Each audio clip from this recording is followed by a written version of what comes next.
A história todo mundo conhece, embora existam várias variações em cima da mesma. Já teve desenho da Disney, meia dúzia de filmes, seriados, contos, enfim, é daquelas histórias que entrou para o imaginário popular. Criou, de fato, um arquétipo cultural, uma figura mítica, Robin Hood, um herói fora da lei, porque rouba dos ricos para dar aos pobres. Mas você já parou para pensar exatamente nessa história? Tal como outras histórias da época, como o Rei Arthur e os Cavaleiros da Távola Redonda, são histórias que surgiram primeiro por tradição oral e só muito mais tarde foram escritas. Note que, como existiam durante um grande tempo por mera tradição oral, uma pessoa contando para outra, lógico que essas histórias foram modificadas, coisas novas foram acrescentadas, a ponto de hoje se acreditar que são histórias puramente fictícias, mesmo que tenham originalmente alguma base real. O ponto interessante desse tipo de história é que percebemos como histórias de tradição oral têm uma característica própria. Veja, quando a história é registrada por escrito, ela não pode ser alterada facilmente. Mas quando a história é contada de uma pessoa para outra, de uma geração para outra, é natural o ser humano acrescentar uma coisa aqui, retirar outra ali, reforçar detalhes, conforme a sua própria conveniência e visão do mundo. A história de Robin Hood deve ter sido alterada inúmeras vezes por inúmeras pessoas, cada um buscando melhorar a história original e com isso impregnando a história com a sua própria visão do mundo. No final, a história que resulta disso mostra muito mais sobre os valores das pessoas que foram contando aquela história ao longo do tempo, os valores culturais daquela sociedade, do que sobre fatos que realmente podem ter acontecido. Ou seja, histórias como essa ensinam muito mais sobre a natureza humana, sobre os nossos preconceitos e valores, muito mais do que sobre fatos reais. Ler essas histórias, mesmo que tenham originalmente uma base real, não estamos lendo sobre história, estamos lendo sobre valores humanos, sobre as coisas que gerações e gerações de pessoas consideravam importantes. E essa história do Robin Hood explica muito sobre a visão humana de liberdade, riqueza e desigualdade social. Antes de continuarmos o vídeo, aproveite para curtir e se inscrever na página. Clique no sininho para ser avisado de novos vídeos. Quem foi Robin Hood? Lógico, como qualquer história antiga, existem inúmeras versões dessa história com variações enormes. A versão mais comum da história de Robin Hood conta que um antigo nobre de nome Robert Locksley luta nas cruzadas ao lado do rei Ricardo Coração de Leão. Com a morte do rei Ricardo na França, Locksley volta para a Inglaterra e é perseguido pelo rei João, sucessor do rei Ricardo Coração de Leão, acaba se transformando num fora da lei. Ele organiza um grupo de criminosos que se abriga na floresta de Sherwood e passa a roubar caravanas que passam por ali. Os personagens são quase sempre os mesmos, embora João Pequeno, Frey Tuck, Alan Dale, Will Scarlet. De novo, dependendo da história, alguns desses detalhes são diferentes, alguns personagens mudam. Muitas histórias sequer mencionam a origem do Robin Hood.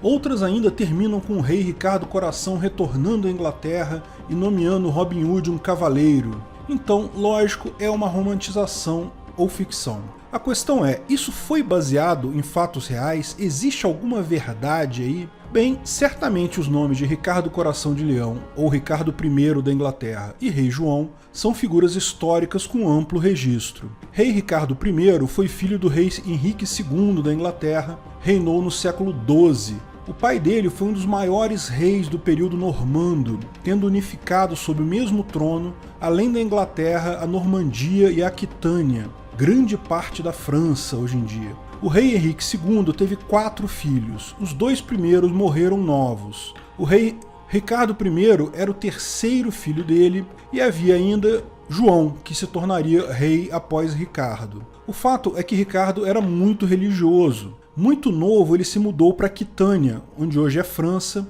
mas que na época fazia parte do reino do seu pai. Depois partiu nas cruzadas da época, tendo morrido na França. Fato é que Ricardo I reinou por um período muito curto, de 1189 até 1199, e sequer esteve na Inglaterra nesse período. Sim, ele esteve no próprio reino, mas lembra que o reino dele na época era maior que a Inglaterra. Na Inglaterra em si, enquanto ele era rei, ele nunca foi. É um rei conhecido principalmente por sua participação nas cruzadas, muito mais que pelo seu governo em si. O povo adorava o rei Ricardo Coração de Leão, mas ele morreu sem deixar herdeiros e a linha sucessória passou então para o seu irmão João. Chega a ser curioso como o rei, que é um arquétipo do bom rei, celebrado na época e até hoje, é um rei que nunca apareceu para reinar. Ele nunca governou de fato. João, o irmão mais novo de Ricardo, foi um rei cruel que cobrava impostos escorchantes dos nobres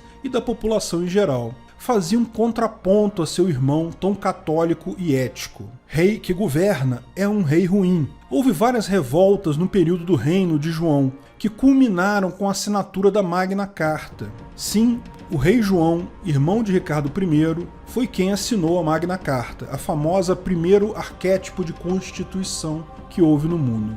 A Magna Carta, para quem não sabe, foi a primeira lei criada não com o propósito de limitar os cidadãos, como é padrão de qualquer lei, mas para limitar o rei, o que o rei poderia fazer. Numa dessas revoltas, na ponta da espada, nobres obrigaram o rei João a assinar tal carta. Ele assinou, mas em seguida ignorou o conteúdo. Rei João jamais obedeceu a Magna Carta em si. Ainda assim, foi a primeira vez que isso foi concebido. Essa ideia de uma lei para limitar ou controlar o governo. O que mostra que esse tipo de lei não tem nenhum significado prático, não funciona da mesma forma. Poderosos vão obedecer eventuais constituições, leis de limitação do seu poder, apenas enquanto acharem isso interessante para eles. Quando não for mais interessante, ignoram a lei, mudam a Constituição ou chamam o Gilmar Mendes. Leis positivadas só servem para os poderosos justificarem sua violência contra o indivíduo, jamais para você se defender dos poderosos. Então, essa parte da história de Robin Hood encontra sim amparo em fatos históricos. Sim, rei Ricardo era um rei ausente que fez pouco pelo seu reino, mas era amado pelo povo. Rei João, por outro lado, adorava o poder, cobrar impostos e é tido até hoje como um dos reis mais cruéis da Inglaterra em toda a sua história. E foi nesse período, no final do século XII e início do século XIII, que desenrola supostamente tal história. Existem alguns documentários no Discovery, National Geographic e até da BBC que apontam diversas referências históricas factuais sobre uma pessoa de nome Robert Hood, que teria vivido nessa época. Ele teria vivido na cidade de Nottingham, sido batizado na igreja de Santa Maria nessa cidade. Há indícios de documentos até com a sua condenação como um outlaw, ou fora da lei, e um túmulo com o seu nome escrito Robin Hood. Robin é um diminutivo para Robert, e Hood ou Hood é a forma antiga de se escrever hood ou capuz em inglês. Além desses documentários, existem livros acadêmicos sobre o assunto, principalmente de historiadores como Oscar DeVille e David Baldwin. Todos apontam indícios de pessoas reais que podem ter sido Robin Hood, com várias evidências factuais da sua existência. Mas lógico, muito poucos registros formais existem dessa época. Ou seja, até pode ser que a história tenha sim uma base em fatos reais, mas é difícil saber até onde é realidade e, lógico, muito pouco de realidade factual deve ter sobrado nessa história. Bom, existem diferentes versões da história que contam casos diversos. Como eu falei, inclusive tem uma que o rei Ricardo Coração de Leão volta à Inglaterra e nomeia Robin Hood cavaleiro. Lógico, essa parte do rei Ricardo voltar não tem amparo na história. Ricardo, depois das cruzadas, jamais retornou à Inglaterra e foi sucedido por seu irmão João. Em uma das várias histórias sobre Robin Hood, o xerife de Nottingham, a serviço do rei João, extorque os habitantes da pequena cidade com muitos impostos. Robin Hood e seu bando roubam então o carregamento de moedas e mercadorias que seguiam pela floresta para abastecer os cofres do rei João e devolve tais riquezas para os seus donos originais, os habitantes da vila. É curioso como a imagem de Robin Hood hoje vendida como o ladrão que rouba dos ricos para dar aos pobres. Mas repara, não é isso que conta essa história, e várias outras também de Robin Hood. Robin Hood é um ladrão que toma de volta do governo impostos roubados dos cidadãos. e devolve esses impostos aos seus legítimos donos. Lembre-se, o próprio Robin Hood era de classe alta, um rico na época. Não, Robin Hood não rouba dos ricos para dar aos pobres, ele pega de volta o roubo de impostos feito pelo governo e os devolve aos cidadãos. Por isso a história tem tanto apelo. É óbvio para qualquer pessoa que imposto é roubo, uma agressão sem qualquer justificativa em qualquer situação. É óbvio que fazer justiça face a uma agressão como impostos implica em, no mínimo, pegar de volta o que foi roubado. Agora, por que mudaram isso? Por que deturparam na cara dura essa lenda medieval, inventando que Robin Hood faz um tipo de redistribuição de renda, tira dos ricos para dar aos pobres? Literalmente, em nenhum ponto da história existe esse tipo de ação. Todas as ações, entre aspas, criminosas dele foram sempre contra o governo, não contra pessoas ricas. Mas lógico, todo libertário sabe sobre essa deturpação da história de Robin Hood. Eu quero ir além deste ponto. A distorção da história, de dizer que ele roubava dos ricos quando na verdade roubava do governo, acontece de forma muito simples, porque nos séculos 12, 13, quando supostamente aconteceu a história, uma coisa era mais ou menos o mesmo que a outra. Ricos eram as pessoas que estavam no governo, a aristocracia governamental. Tanto que Robin Hood também é um aristocrata, só que acontece de apoiar uma outra parte do governo que perdeu o poder e assim se tornam fora da lei. Durante parte significativa da história do mundo, riqueza e governo eram basicamente a mesma coisa. Isso só começou a mudar na Renascença, quando o incremento de comércio criou empresas e indivíduos ricos, não necessariamente ligados à aristocracia governamental. Os Médicis, em Florença, surgiram como banqueiros ricos, não como governo. Ok que mais adiante eles acabaram se tornando governantes de Florença, mas isso foi posterior. E lógico também que comércio sempre existiu na sociedade humana, muito antes até do que os estados. Também sempre existiram uma ou outra pessoa rica, fora das estruturas hierárquicas como estado ou igreja. Mas eram uma minoria absoluta, era uma exceção da exceção. Não havia como ser algo comum porque as dificuldades de transporte e acumulação de valores sempre colocavam um limite na capacidade de enriquecimento de pessoas fora de uma estrutura de governo, com exércitos e pessoas para proteger a sua riqueza. À medida que o comércio se tornava cada vez mais importante como geração de riqueza, isso criou a alternativa à riqueza hereditária. Se na época de Robin Hood ser governo, ser rei, era basicamente o mesmo que ser rico e vice-versa, a partir do século V, cada vez mais essa ligação se tornava menor.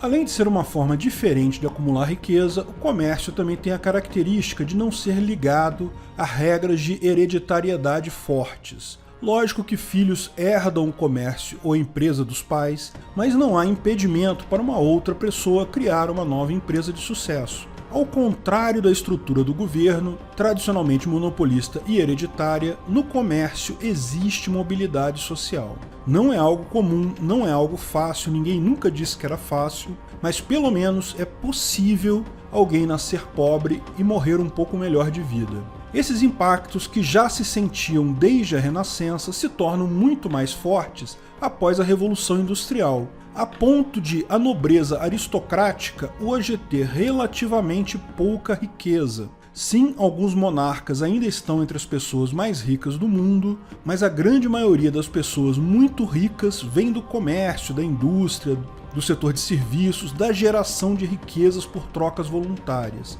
E, mais que isso, a riqueza vem muito mais da capacidade de fazer dinheiro via comércio do que de herança propriamente dita. Não me entenda mal, lógico que quem recebe herança gorda dos pais tem muito mais chance de se dar bem na vida, mas muitos dos milionários que temos hoje não nasceram ricos. Existe uma chance significativa para quem não teve a tal sorte no nascimento de conseguir chegar lá. Da mesma forma, também existe uma chance significativa de quem nasceu com tal sorte afundar o patrimônio inteiro. Nem todos os herdeiros são tão capazes para os negócios assim.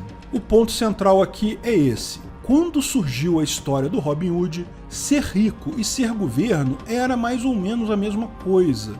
Então, já que ser rico é a mesma coisa que ser governo, será que a fábula de Robin Hood é realmente sobre tirar dos ricos e dar para os pobres, independente de governo? Não, claramente que não. A fábula é sobre restituir aos pobres o que foi roubado pelo governo. Veja, os pobres no final da história estão exatamente como estavam no início, antes de serem roubados pelo governo. Pode ver que numa das histórias mais tradicionais, o primeiro ato de agressão é o rei João cobrando impostos absurdos, roubando a população do dinheiro, usando violência e deixando os camponeses passando fome. Então Robin Hood vai lá e rouba o baú com esses impostos, sementes, demais bens e os retorna aos camponeses. Pode prestar atenção que os camponeses não se revoltam com a desigualdade econômica. Oh, como ele tem mais dinheiro do que eu, precisamos distribuir isso daí. Não é isso. Eles se revoltam porque foram roubados pelo governo. E o herói, Robin Hood, simplesmente restaura a ordem anterior. Ok, em algumas romantizações ele rouba até mais do que tinha sido roubado pelo povo, então o povo pode terminar até um pouco melhor do que estava antes. Mas a ideia, a agressão original, parte do governo. Não é uma referência a pessoas fazendo redistribuição de renda. Em momento algum, ele busca redistribuir renda ou tirar de alguém apenas porque esse alguém é rico. Os camponeses se revoltam porque foram roubados pelo governo, e o herói, Robin Hood, simplesmente restaura a ordem anterior, usa violência defensiva autorizada pelo PNA. Em momento algum, ele busca redistribuir renda ou tirar de alguém apenas porque esse alguém é rico. Ele justifica sua ação violenta na violência anterior, plenamente libertária a ação dele. É importante ressaltar isso porque, como disse, essas histórias contadas por muitos anos acabam refletindo valores muito bem consolidados na mente humana. Essa história reflete algo que é natural para qualquer pessoa: a justiça em usar violência para reparar violência anterior cometida contra a pessoa. Lógico que o desejo de equidade, a inveja, também é um sentimento natural humano, mas infelizmente para os socialistas e invejosos em geral, não é disso que se trata essa fábula em particular. Estabelecido isso, ocorre um problema. Se você comentar isso com um amigo socialista, ele vai retrucar: ah, mas o comerciante ou industrial rico roubou você também, mais-valia, fetiche da mercadoria, Marx, blá blá blá. Lógico, nada disso faz sentido porque roubo pressupõe obrigar alguém a entregar algo, dinheiro ou coisas, ameaçando usar violência contra essa pessoa.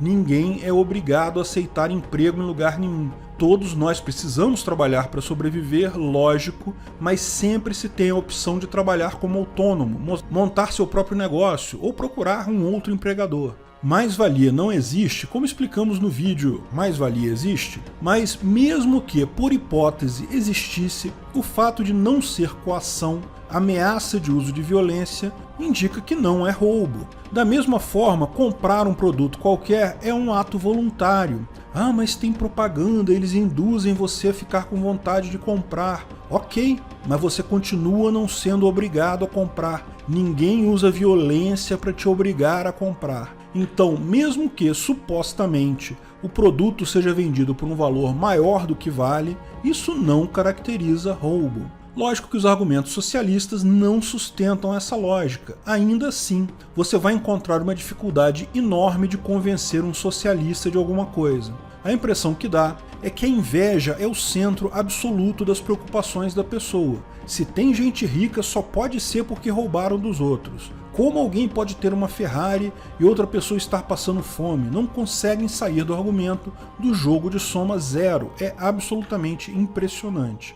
O mesmo se dá com conservadores que encaram o libertarianismo como utópico. Ah, mas o ANCAP nunca existiu, é utopia. Ah, mas o ser humano não está preparado para isso. Peraí, você quer dizer que seres humanos são imperfeitos e corruptos, são maus por natureza, então vamos colocar uns seres humanos para dirigir os outros e isso vai resolver o problema? Como assim, cara pálida? Você explica que o direito internacional é totalmente ANCAP e funciona lindamente. Mas, da mesma forma, é impossível sair disso. Os caras têm uma necessidade de figura paterna, de alguém que vai botar ordem na casa. É uma carência paternal infinita que impede os conservadores de saírem desse ponto. É absolutamente impressionante. Por incrível que pareça, essas coisas têm ligação. Como explicamos no caso da história do Robin Hood e de várias outras, por muito tempo foram transmitidas por via oral.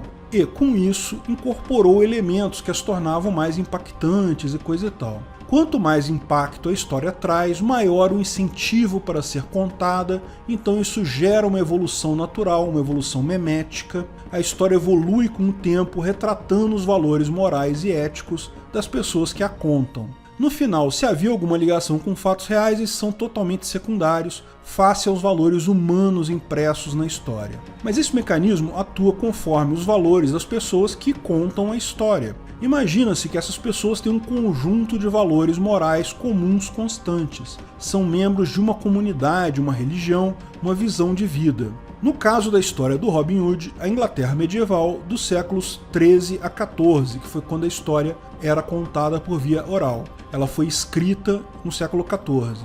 Agora, imagine-se que a mesma história passe por pessoas com morais distintas, com padrões de valores diferentes entre si. Você provavelmente vai acabar com duas versões diferentes da mesma história, com diferenças talvez significativas, porque se desenvolveram por culturas diferentes. Cada um imprimiu na história os seus valores morais, suas pequenas alterações do tipo roubava dos poderosos ou roubava dos ricos, que podem ir se acumulando até a história de um grupo não fazer mais sequer sentido para o outro grupo. Veja, esse tipo de fenômeno acontece em histórias contadas por fala, porque no momento que uma história é escrita, ela se cristaliza. Você ainda pode gerar versões diferentes dessa história, mas sempre tem a versão original para confrontar. A tendência é que essas histórias se tornem muito mais fixas. Em última análise, quem escreve a história acaba escolhendo a versão que mais lhe agrada,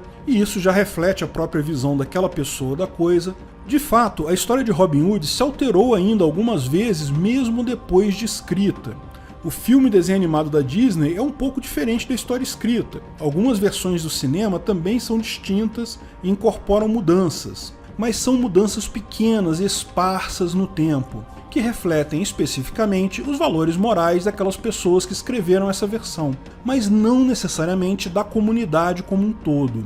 A história falada passa por muitas pessoas e, portanto, incorpora uma mediana de valores daquela sociedade muito mais do que uma versão de uma pessoa específica.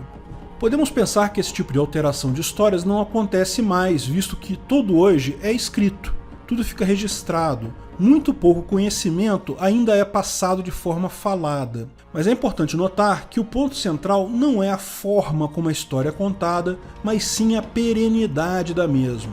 Embora as histórias hoje sejam escritas, existe um tipo de história que não tem perenidade: notícias. Como são replicadas inúmeras vezes com alterações e repassadas novamente via internet, elas acabam sofrendo um mecanismo semelhante. Acabam sendo incutidas de viés moral e dos valores e posição das pessoas que a propagam. Lembre-se, houve uma época em que as notícias vinham de uma estrutura hierárquica e, portanto, só sofriam alterações impostas por essa estrutura. As notícias eram muito mais constantes. Hoje não. Você percebe a mesma notícia de inúmeras fontes, cada uma delas sofrendo alterações por serem recontadas por outras pessoas com visões de mundo diferente. Mesmo sendo por escrito, elas têm pequenas alterações, terminam com visões aproximadas, moldadas pelos valores sociais e morais das pessoas por onde ela passou. Lembre-se, a linguagem natural humana ela foi concebida para passar informações posicionais, ou seja,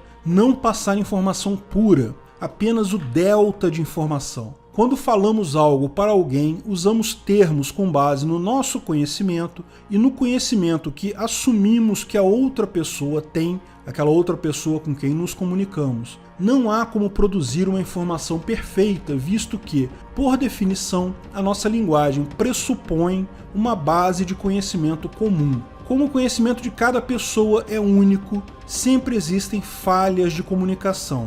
quando duas pessoas participam da mesma comunidade, compartilham os mesmos valores, naturalmente tendem a convergir em conhecimento e, portanto, o quão mais próximas estão em termos de conhecimento, não fisicamente, mas moralmente, culturalmente, duas pessoas, maior a chance de entenderem o que as demais estão falando. Isso torna a linguagem algo útil.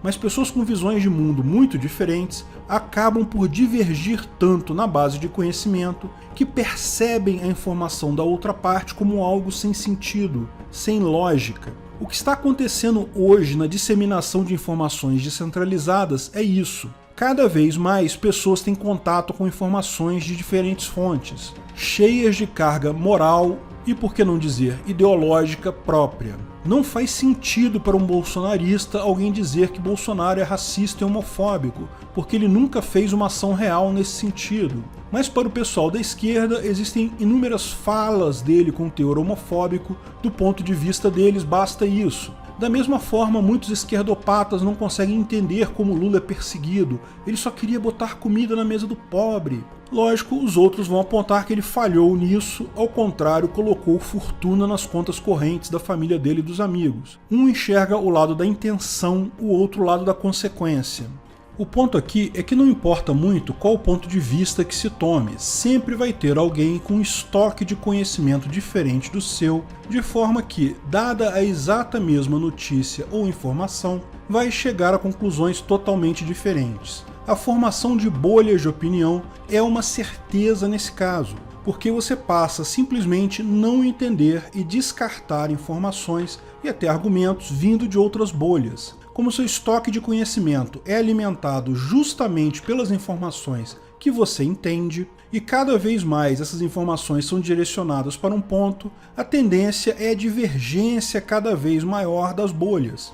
Você só entende notícias da sua bolha particular de informação, porque seu estoque de conhecimento só te permite entender com clareza essas informações. E com isso, alimenta o seu estoque de conhecimento exatamente com aquelas informações daquela bolha. Uma vez formadas, e claramente essas bolhas já se formaram, a tendência delas é apenas se separar cada vez mais. Parece que não estamos mais falando a mesma língua. Tão absurdas são frases ditas por algumas pessoas esquerdistas ou conservadoras aí em outras bolhas. O que vai resultar no longo prazo disso é uma incógnita. É visível que o establishment trata isso como uma ameaça. Isso é de fato uma ameaça para eles. Ninguém consegue governar uma população que não consegue nem comunicar entre si.